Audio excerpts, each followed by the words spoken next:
next guest tonight has appeared in such films as Jerry Maguire and Stand By Me.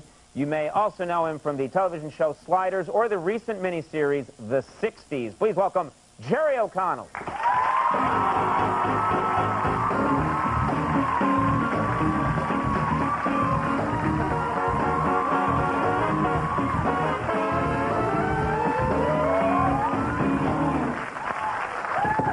What's up, guys? I forgot. I forget it's a freak show out here.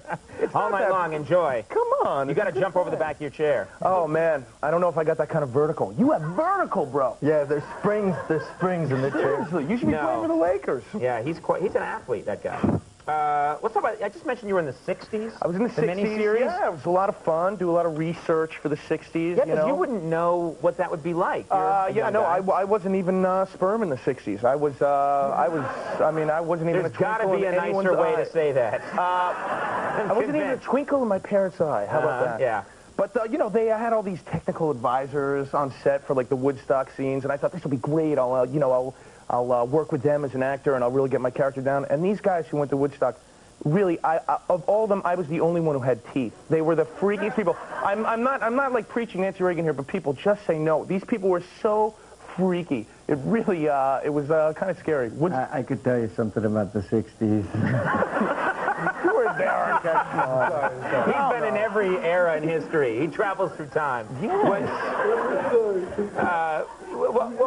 Yeah, because, I mean, the technical advisors then were old hippies? They're old hippies who were at Woodstock, and they were the freakiest cats I've ever met in my life. I mean, I thought it would be so cool to go to Woodstock and, play in the mud and everything. And after meeting them, I was like, people, you have fried your brains. I'm out of here. They must have loved hearing that from you. I guess so. What a bummer. Now, you hang out in the clubs. You're a young guy. You're on the scene. Yeah. I've been around, and since I played this dirty hippie in this thing, everybody's coming up to me now and like, hey, man, can you score us something? And I'm like, I played that hippie on TV. I'm not actually supplying anybody tonight. What that mean? That means you no, I don't have anything. I'm not packing tonight. Dude, somebody offered me, listen to this. I'm in a club the other night. Someone offered me, I'm like with all my friends. I'm with like a bunch of guys, my brother. Someone offered us Viagra. I'm like there with 8 guys. I'm like, Viagra? No. I don't want Viagra right now. Wait till the girls come over. Right now I want anti-Viagra. I'm there with a bunch of, sausages, and he's like, Viagra, guys, here you go. What? What? You're with a bunch of what? Milkers. That was funny. I've never heard that before. We are going to distribute a glossary of terms for everyone to study for this show tonight. Get rid of these sausages. I want some milkers in here right now. You've done a lot of good films. Just reading off some of your credits. Anything you've turned down? Anything that you thought about doing, but it was when you reach a certain level as an actor, you get offered projects, and I remember one was to work for 3 months in Hawaii. And I was like, I'll do it. I'm in. I hadn't even read the script. And they sent me the script, and it's like this, it's like one notch above softcore porn. It's not even a notch above it. And I'm like, I can't believe I almost just agreed to do this. And I start reading it, and then I'm like, you know what? This will be 3 months in Hawaii. I can do this. I'll find some, character or something. And then, you find out, You do softcore porn? Well, no, I wouldn't do it. But for 3 months in Hawaii, you're getting paed. Why not? You get a So you do softcore porn? No. Well, no, I don't do it. Come on. You keep saying.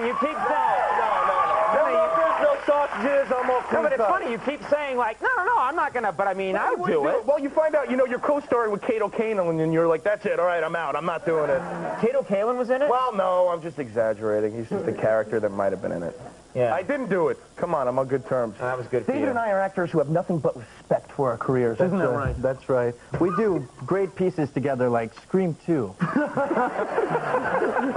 that was a fun gig. That's a good movie. That was a lot of fun. Yeah, you just alienated a lot of powerful people in the industry, my friend. You met your wife on it. There's a lot of great things. Yeah, your fiancé. Yeah, that's right. I met you.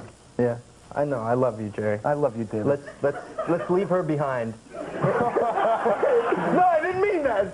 Too late. Too late. It's in the tabloids next week. It's too late. You went to NYU. I did. You went to school here in New York. I went to school. Keep up with your buddies there? I've seen a lot of my friends. I see, a lot of them work, in New York, on Wall Street. I met this one dude, such a funny guy. And in college, he was like this big, muscular guy, really fit. Gets a job on Wall Street, a lot of stress. I see him about a year later. He's put on about 40 pounds. He chain smokes cigarettes and totally bald. Then I see him, you know, I see him like a few months ago, and he's lost all this weight. He's totally in shape. He quit smoking. He still is bald. Nothing out with that. I said, what's going on? He said, you know, I'm seeing this hypnotist once a week. Got me off the smokes.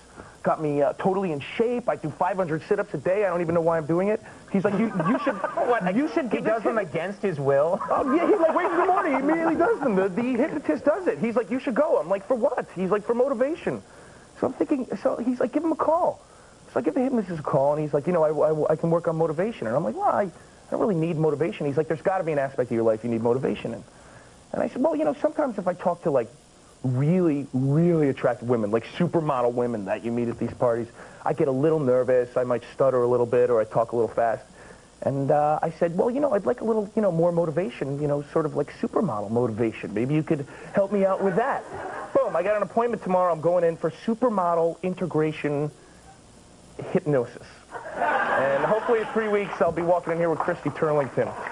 I have talked to a lot of people who have problems. That is not a problem. I want to check it out. You know, Doc, I need help. What are you calling a crisis hotline? No, it's not a... Having trouble talking to Christy Turlington, I need help. It's motivation, Conan. You do get nervous around the supermodels? I don't get nervous around them. It's just, you know... I do. I'm not come on. I do. I start weeping when I see them. So come with me. We'll go do the hypnosis together. We can. You know what? You with a little hypnosis, maybe it would work for you. There's no amount of hypnosis that would be hooking me up with supermodels. It just wouldn't happen. Okay. I need a lot more work than that. Now, you got a movie coming out in a few months. What's it called? It was called Jello Shots. Now it's called Body Shots. Why did they change it? Well, Jello got very upset because we weren't allowed to use their name, so now it's called Body Shots.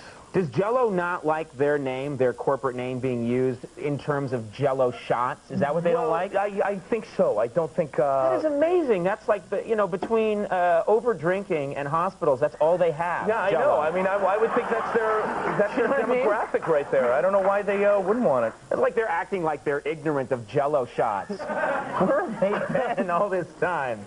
I think some of these children are using this Jell-O for unhealthy... I didn't even know it was a food. I thought it was a drink. You know, it's actually a dessert beverage. Oh, I thought it was a beverage. So when you were in the hospital and they said, you want some Jell-O, you're like, cool, yeah. hospital. Yeah. Bring it on! Hospital rocks. Well, Jerry, thank you very much for coming by and losing us the Jell-O sponsorship that we're trying to get. Jerry O'Connell, everybody. We'll take a break. When we come back, you got to listen to this woman. She's great. Susan Tedeschi.